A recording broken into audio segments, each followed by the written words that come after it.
Good morning. Thanks very much for the invite. I'm really pleased to be here and once again struck by the diversity of topics that we've already heard today.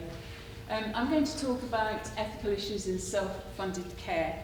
The title of the research project is Co-producing Knowledge with Older People. It's a Wellcome Trust research grant in collaboration with the Universities of Brighton and the University of Birmingham. It's a 3-year topic project, and we're just coming up to halfway through year 2. Today I just plan to tell you really what self-funded care is, for those of you who perhaps don't know. So we're talking about self-funded social care. It's someone who pays for all of their social care or support from their own private resources, and that includes things like attendance allowance and other social security benefits. Or they top up social care, so they might, for example, pay a top up if they're living in a care home. They might pay from their own resources to receive additional services, so that in terms of their private spending and private resources. So who are people who self-fund? They're people who haven't met the national eligibility criteria, which is published and which local authorities who assess people for social care measure need against. They may be above the financial threshold, so they have too many savings to be eligible for public funding. They may decide that they don't want to go near social services, so they bypass them and just arrange their own care. As I've said, they may top up their own care, or they may buy additional services to the social care services that are provided by the state. So, for example, cleaning or social care support of other kinds, such as daycare. Why is it important? Why is it important? The first thing is we know almost nothing about people who self-fund their care. They've been under the wire for years. We know that they're there, but we don't know who they are, we don't know where they are, we don't know really anything about their experience, about how they make decisions, about what they purchase, who they choose, how much they decide to spend. And we don't know anything about what happens, for example, if their care goes wrong or if their needs change. Older people who purchase their care are often very much at the margins in terms of visibility, and older people are the largest number of self-funders by far.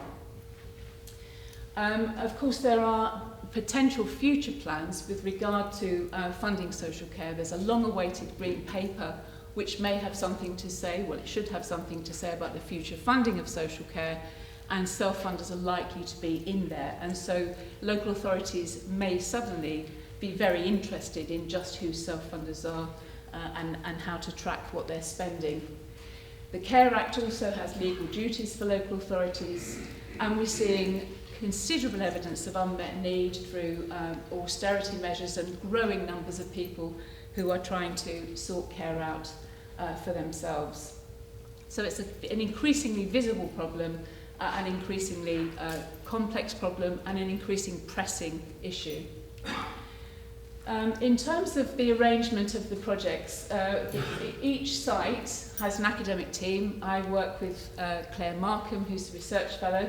We have a community partner who specialises in providing care, and in Lincoln, that's Evergreen Care, based at Stanford.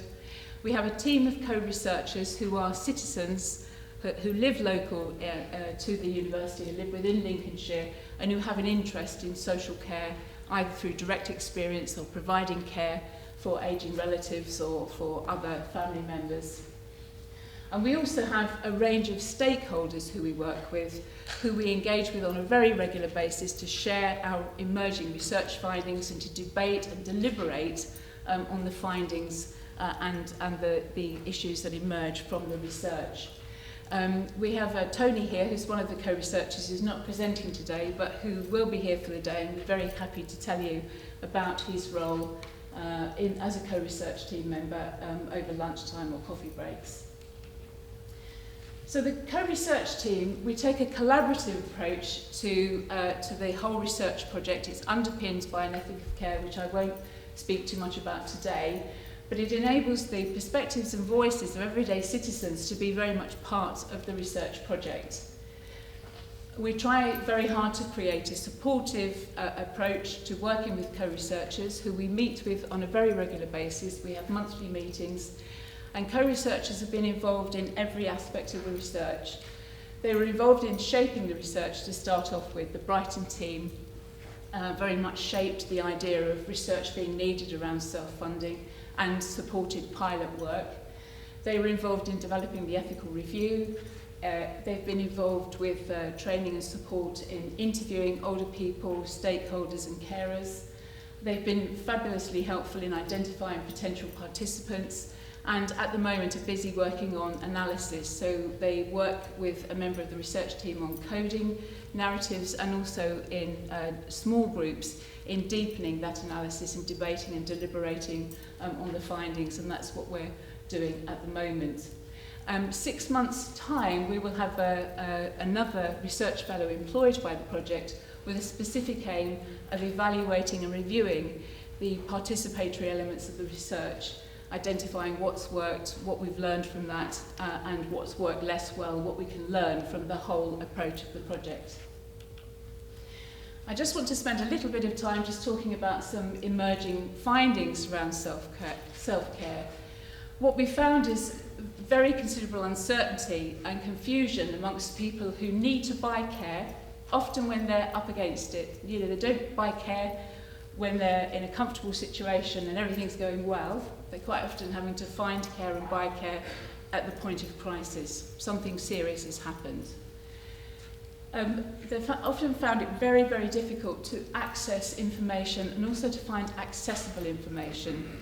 So they might find a source, that source is out of date, or they might find a source of information that's very difficult to understand or to unpick or to fathom. We found considerable issues in making decisions and choices, including financial. So you pick care agency A, who charge £15 an hour for a domiciliary visit, and they're rated good by the CQC. And then you pick care agency B, who charge £24.50 an hour for a domiciliary visit, apparently of the same kind, also rated good by the CQC. How do you decide whether you're paying somehow for a better service that's £24 or they're just charging more? Very difficult decisions and choices. We also found very considerable diversity and quality of services that older people received who are paying for care, including examples of excellence, you know, very good care. So it's not a sort of a nightmare story where all the care that's received is bad, far from it. But what we have found that's really important is the issue of the role of compromise. And of course, compromise is part of relationships, but when do compromises become, you know, inappropriate because actually they're based on unequal relationships and actually the person who's paying for the service is losing out. And then we found concerns and awareness of the social care landscape, especially from carer perspectives. So older people genuinely very concerned about the straitened circumstances that social care workers find themselves in, you know, where they're expected to be in 2 places at the same time, no travel time and so on.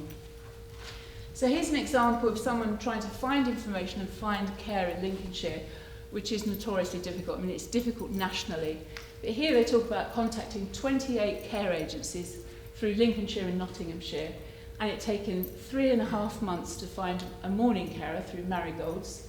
There were some care agencies that said they were expanding their area and they were taking on board extra carers, but it was about calling back in a month or 2 months or 3 months' time. Then perhaps we might be able to help. This is very much a constant theme. People really struggle to find care. So people will phone agency after agency after agency, and the care's not there, which causes people to just take what they can get, or indeed can catapult people into taking a care choice that they don't need. For example, moving into a care home, even if it's for respite care. Another example of financial decisions and choices, this is by a carer who's moved his mother into a care home that's expensive. He chose it because he thought it was a place that his mother would be happy in. And he says, the house won't have to be sold and gone though before I've got no capital to pay. Where am I going to find that from? And that's an increasing stressor at this point in time, because if social services say we can't fund the whole of this transition, we can only fund up to a limit, and somebody's got to fill the gap. Where's that gap going to come from? Will the care home stand it? What will happen? And we've certainly come across many carers who've got their fingers crossed behind their back and saying, we've got enough money to pay for mum in this care home for 2 years. After 2 years, if she's still alive, we're in trouble. And certainly we hear from stakeholders who are talking about the importance of trying to get a message across to self-funders about making wise choices so that things like running out of money or choosing a very expensive care home doesn't later on land them in grave difficulties where the local authority won't pay because the cost of the care home is above their contracted rate. Choice and compromise. We found people who have a choice. So this is a person who made the choice to have a living carer because he didn't want his wife to live in a care home.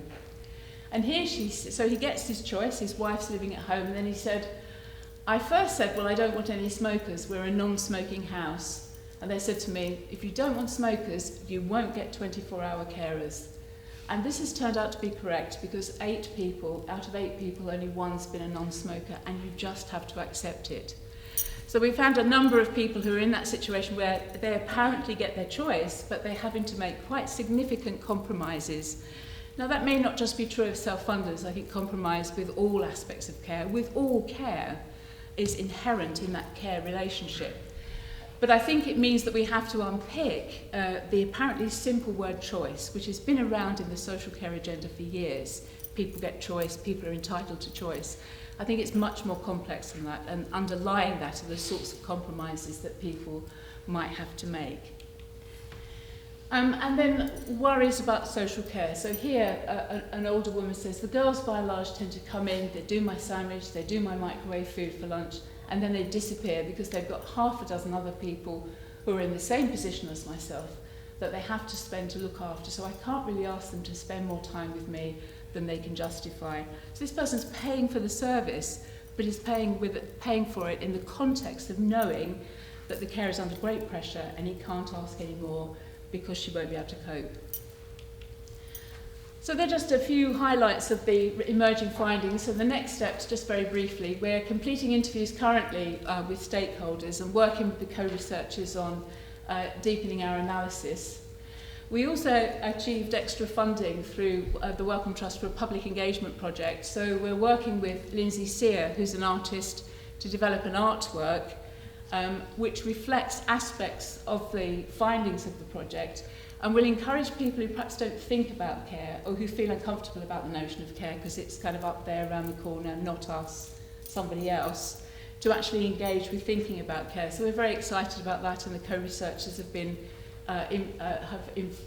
informed and worked with Lindsay Sear, met with her and talked about findings and what they would hope to see coming out in the artwork. We're working on developing key messages for policy and practice, and at the moment thinking about how best to do that. So that's something that is an ongoing aspect of our work at the moment. And also developing material from the projects with co-researchers for older people, stakeholders and practitioners, policymakers and commissioners, as well as academic outputs. It's really important that this research reaches a wide audience, including, of course, older people, and that it doesn't just become, something that's focusing more on academic debate, because it is a very current and live issue and of concern, certainly in terms of social policy, national social policy right now. So that's everything that I wanted to say. So thank you very much.